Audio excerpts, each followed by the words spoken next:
Live from New Delhi, you're watching DD India Live, India's voice to the world. I'm Mark Lynn. Namaskar. Coming up in the next 30 minutes. Airbus's emergency recall of 6,000 A320 jets disrupts global travel during peak holiday weekend. Russian strikes leave 600,000 without power in Ukraine. Russian attacks hit Kiev and 5 other regions. Cyclone Ditwah batters Tamil Nadu. Heavy rains flood Chennai, Cuddalore, Nagapattinam. Fishermen stay away from the sea.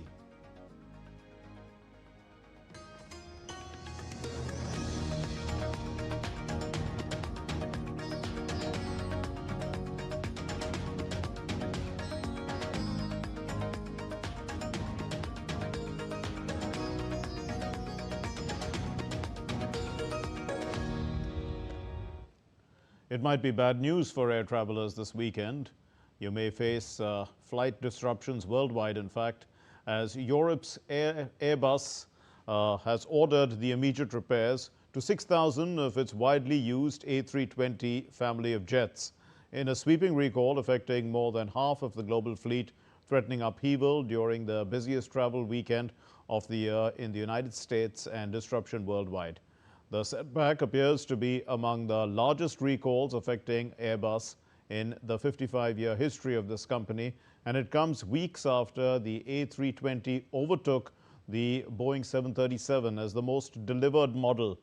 At the time Airbus issued its bulletin to the plane's more than 350 operators, some 3,000 A320 family jets were in the air. The fix mainly involves reverting to earlier software and is relatively simple, but must be carried out before the planes can fly again, other than repositioning to repair centers.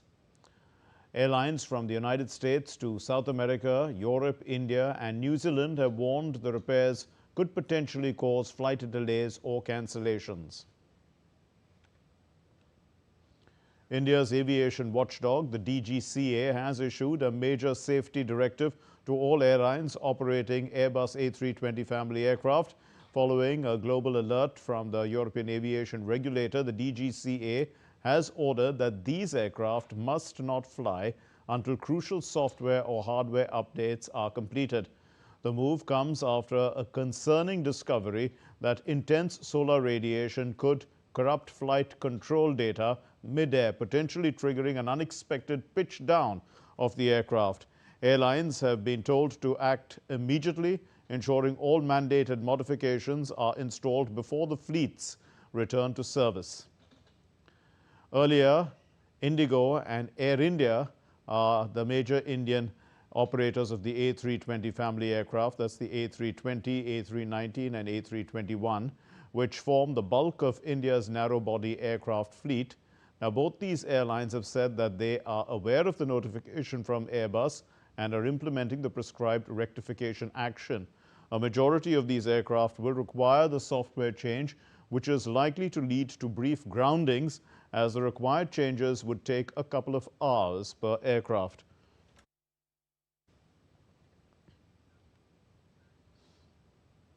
Hong Kong is in mourning following one of the city's deadliest fires, which killed 128 people in the Wang Fuk Court residential complex. Thousands of residents paid their respects at memorial sites, laying flowers and leaving messages of remembrance. Officials, including the city leader John Lee, observed a 3-minute silence while flags were flown at half-mast. The government has suspended celebratory events and scaled back public appearances during the 3-day mourning period. Rescue operations continue as authorities are searching for around 150 people who are still missing, and about 44 of the deceased still waiting for identification. More than 40 survivors remain hospitalized, including 11 in critical condition. Preliminary investigation suggests that the fire began on protective netting to lower floors.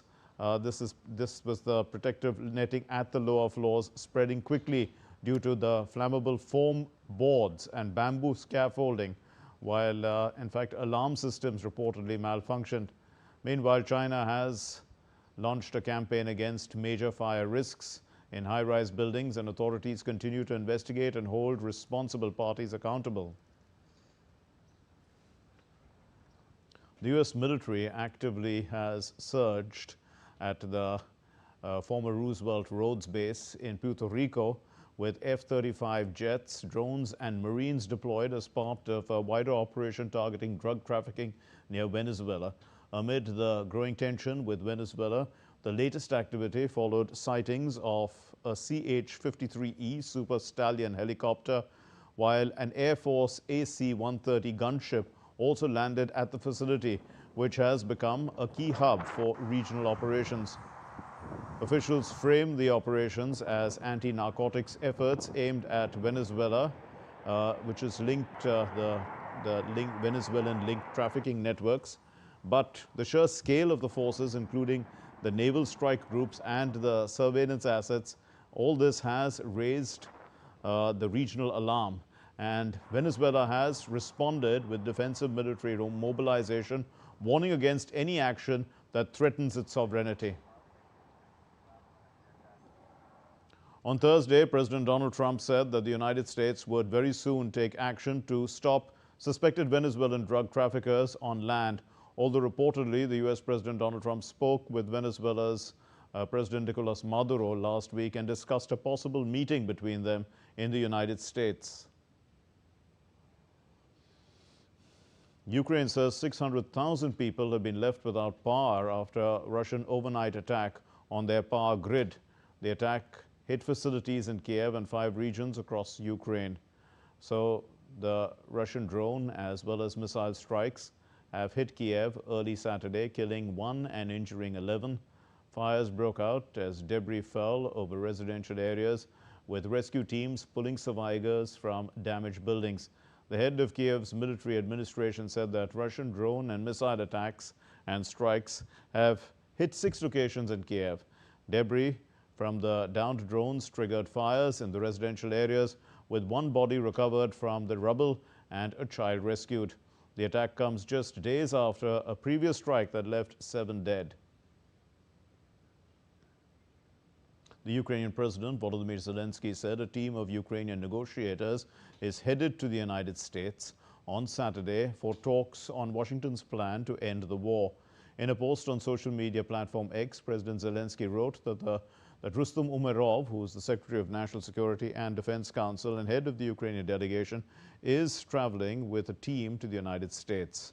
Their task is to work swiftly and substantively on steps to end the war. Ukraine continues to cooperate constructively with the United States and aims to translate the Geneva talks into concrete results. Zelensky said that he looks forward to the delegation's report on Sunday, emphasizing that Ukraine is working for a dignified peace. In its response, Russia says that it has received the main parameters of the peace framework discussed by the U.S. and Ukrainian negotiators in Geneva. The Kremlin spokesperson Dmitry Peskov said on Saturday. Peskov also said that the Russian President Vladimir Putin is scheduled to meet with Steve Witkoff, the U.S. President Donald Trump's envoy or special envoy, in Moscow in the first half of next week. Now, he added that Russia remains committed to negotiations on the Ukraine issue, but does not intend to publicly reveal the details of the talks. Earlier, the Russian President Putin said that the U.S. proposed list of points could form the basis for future agreements, while Ukraine had agreed in principle to the framework agreement, saying that certain clauses still require future discussion. Also Friday, Ukrainian President Volodymyr Zelensky said that he will hold talks with the U.S. side in the near future. U.S. Citizenship and Immigration Services Director Joseph Edlow said the U.S. Citizenship and Immigration Services halted all asylum decisions. And USCIS has halted all asylum decisions until the authorities can ensure that every immigrant is vetted and screened in the maximum degree possible, Edlow said on X. And the Secretary of State Marco Rubio also wrote that a pause has been placed on visas for individuals on Afghan passports. This comes after the attack on the National Guard in Washington, D.C. An Afghan man accused of shooting 2 National Guard members will be charged with first-degree murder, a U.S. official said on Friday, after one of the soldiers died of her wounds. U.S. Attorney for District of Columbia, Janine Pirro, said that other charges would be filed against the 29-year-old Rahmanullah Lakhanwal, who ambushed the soldiers from West Virginia National Guard near the White House on Wednesday. Earlier, Trump described the shooting as a terrorist attack and declared that he would freeze immigration from third world countries to the United States. So the 2 members of the National Guard were shot and seriously wounded on Wednesday, just blocks away from the White House in Washington, D.C. The United States Secretary of State Marco Rubio on Saturday said that the Trump administration has paused visa issuance of all individuals traveling on Afghan passports, asserting that Washington has no higher priority than protecting Americans. This comes days after the United States announced an immediate halt to all immigration requests involving Afghan nationals following a shooting incident near the White House in Washington, D.C., in which the suspect was identified as an Afghan national. In Germany, thousands took to the streets in the university town of Gießen on Saturday, and they are protesting against the far-right Alternative for Germany party. So the tensions flared up as demonstrators tried to block access to the venue where the AfD was launching a new youth organization to replace its previously disbanded wing. Scuffles broke out when protesters blocked a highway bridge leading to the event, prompting police intervention. Several groups, including DGB Trade Union and the left-wing Die Linke party, had mobilized supporters for the counter-rallies. Over 1,000 Japanese citizens rallied outside the Prime Minister's office in Tokyo on Friday night, demanding to retract her recent remarks against Taiwan. The demonstration marked the 3rd consecutive week rally by citizens concerned about Japan's shifting security and foreign policy direction. Her remarks sparked public debate over how the country should navigate rising regional tensions. Participants voiced worries about Japan's defense posture, constitutional interpretation, and national priorities, arguing that dialogue-focused diplomacy remains vital for East Asian stability. Pope Leo XIV visited Istanbul's famous Blue Mosque early on Saturday, and this is the 3rd day of his visit to Turkey. And it was the first time that the American Pope, elected in May this year as leader of the world's 1.4 billion Catholics, visited a Muslim place of worship since taking over from his predecessor, the late Francis. Now, the Blue Mosque is one of Istanbul's main tourist attractions, with 6 minarets and a roof of cascading domes. Its interior lined with vibrant blue Iznik tiles.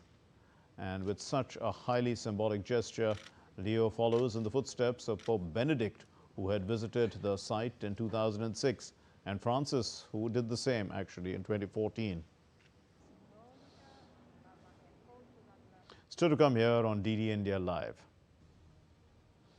The winter session of India's Parliament is scheduled to begin from December 1, running until December 19, 2025. The Indian men's hockey team steamrolls Canada 14-3 to storm into the final of the Sultan Azlan Shah Cup.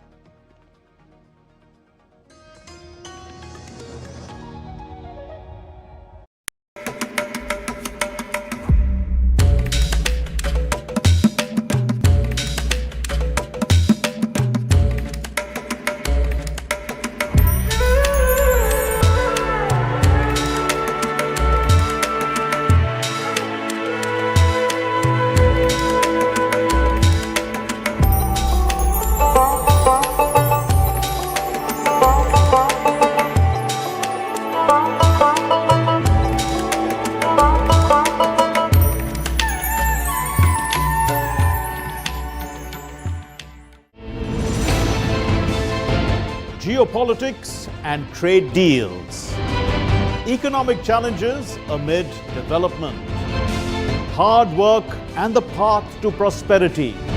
It's the economy always. Between walkers, money is what money does and says. Supply creates its own demand. Between the bulls pulls and bears tears. When supply chains globalization and India rises to the podium. We'll get you centered with the economic brief at 8 p.m. every Thursday on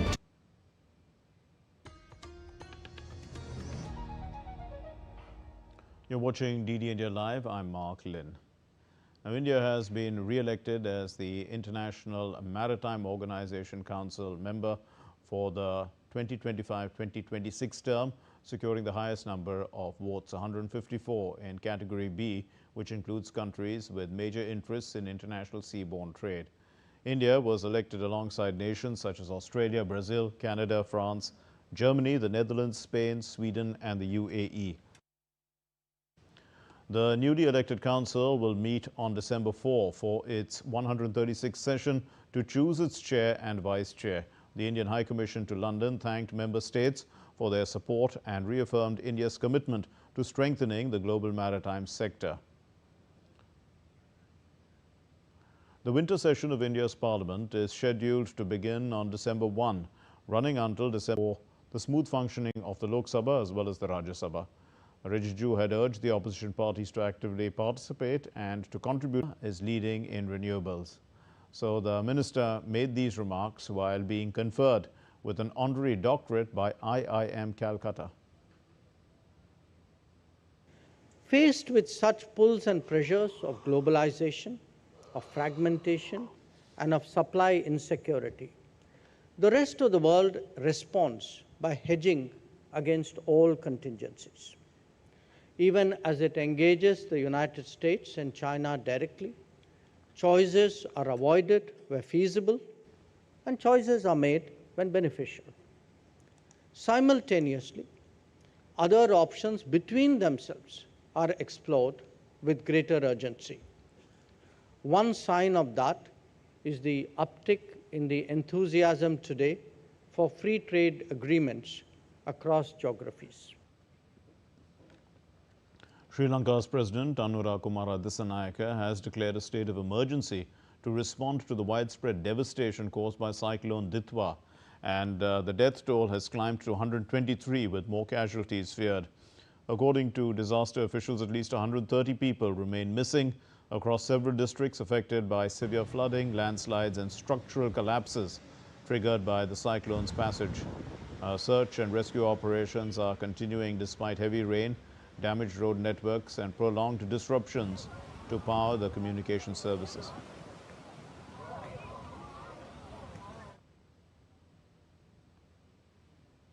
India has expanded its emergency assistance under Operation Sagar Bandhu.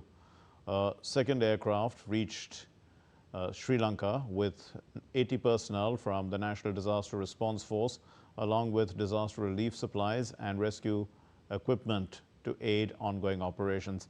Meanwhile, High Commission of India continues to assist Indian passengers at the Bandaranaike International Airport in Colombo. And Cyclone Ditwah has severely impacted several districts of Tamil Nadu as well, including Chennai, Cuddalore and Nagapattinam, among others. Heavy rains continue to lash several districts of Tamil Nadu, with Kodiyalakkarai of Nagapattinam district recording 203.4 millimeters of rainfall. And owing to the rough sea conditions, fishermen have refrained from venturing into the sea. Cyclone Ditwah also wreaked havoc in Puducherry, with a place experiencing torrential rainfall. And authorities there have also urged the public to remain indoors and avoid unnecessary travel due to the deteriorating weather conditions. The National Disaster Response Force has been deployed and kept on high alert for emergency rescue operations. And Jai Singh is joining us with more on this story from Chennai. Good evening, Jai Singh. Now, with what precautions are the city authorities taking to avoid flooding and water logging? Good evening, Mark. Actually, the state government is on a war footing. They have alerted all the coastal districts, including the northern coastal districts that are going to, expected to witness heavy downpour, pounding with the heavy to extremely very heavy rainfall as being forecast by the India Meteorology Department, and several columns of relief forces, including 14 NDRF columns teams with 30 members each with inflatable boats and other rescue equipments are already in place, and 10 more additional teams, as requested by the state government, have been moved from Vadodara and Pune to Tamil Nadu, who are being now deployed in Chennai and Viluppuram, which may experience the wrath of Cyclone Ditwah tomorrow. And then 16 teams of state disaster response team comprising the state police, revenue officials, and the fire and rescue department have also been deployed at vulnerable places. And the use of technology is now being felt more in monitoring the low-lying areas, what the situation is real time, so that the planners could decide on what kind of measures required urgently to respond to the situation. Right, and talking about the real-time monitoring, how long is this cyclone expected to last and where is it headed? Well, the cyclone is expected to last till tomorrow evening, and then it is going to dissipate and weaken into a deep depression. And once it reaches the sea adjoining Andhra Pradesh coast, that will be expected to happen tomorrow midnight, and then on it will move northwards, bringing rain along the coast and also losing its steam and losing its strength, and finally it is going to completely dissipate. That is what the current weather predictions are indicating, as said by the India Meteorology Department officials. However, as it is very, very close to us, while coming to Chennai, tomorrow morning it will be as close as, that is, the nearest band to the earth will be just 30 kilometers away from the shores, and in the evening it will be 25 kilometers. Therefore, the downpour will be very heavy, as what the experts say. We'll leave it there. Thank you very much, Jai Singh, for those updates. Now, the Indian men's hockey team thrashed Canada 14-3 in their last league match of the Sultan Azlan Shah Cup in Ipoh City in Malaysia, and they've qualified for the final. India put on an absolute masterclass, storming to a remarkable victory over Canada in a relentless display of attacking hockey. Defender Jugraj Singh was India's leading scorer with 4 goals. Abhishek, Amit, Rohidas and Rajinder Singh scored 2 goals each, while Selvam Karthi, Nilakanta Sharma and Sanjay and Dilpreet Singh chipped in with 1 goal apiece. So Canada fought back with 3 goals, but India's firepower was simply overwhelming. And the Indian team, who have returned to the tournament after a gap of 6 years, became the first team to qualify for the final on Sunday. The tournament, which featured 6 teams in the round-robin format, will see the top 2 teams battle it out for the final, for the summit, in the summit clash. That's all we have in this edition of DD India Live. Let's know your thoughts on the news of the day. And for those of you on the go, get the latest news and updates from India and across the world on the G20 on the DD India mobile app. It's available on iOS platforms as well as Android. Scan the QR code and download it now. We'll be back with more news as it breaks here on DD India. My name is Mark Lin from all of us here in Delhi. Thank you very much for watching DD India Live. Namaskar.